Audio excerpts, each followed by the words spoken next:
Hey guys, I'm going to show you how to fix this problem on your Windows 11 operating system. In the first step, go to search bar and simply type in Task Manager. From the search results, click here to open it. Once we are here, we need to click on Run New Task, then select Browse button. Now go to this PC and open C drive, then open Windows folder. Now we need to find out System32 folder. Simply double click on it to open it.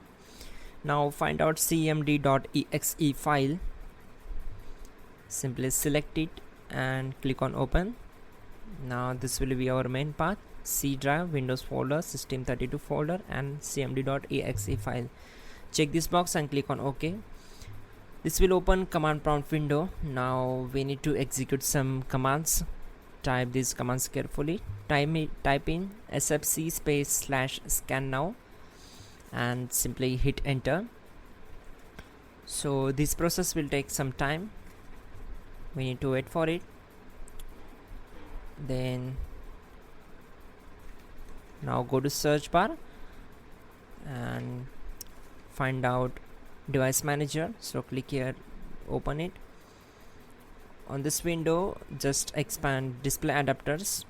Right click on this adapter, select properties and go to drivers tab and click on update driver. Now check this, make sure you are connected with your internet connection, so the best drivers are installed. Now close this window. Again expand IDE ATA controllers. Now from the controllers, we need to search for the main adapter, then right click on it and select properties. Again go to drivers tab and click on update driver. Do the same process for this one also. Now close all windows. This command also done, so type exit to close the command prompt window. Now go to search bar and type in services. Click here to open it. On this window, you need to find out Windows Update. So right click on it, select properties.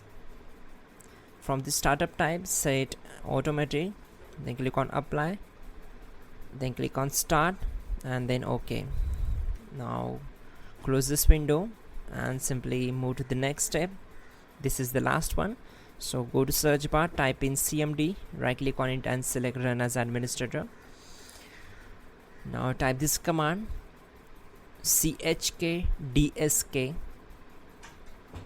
Type in chkdsk /f /r and hit enter.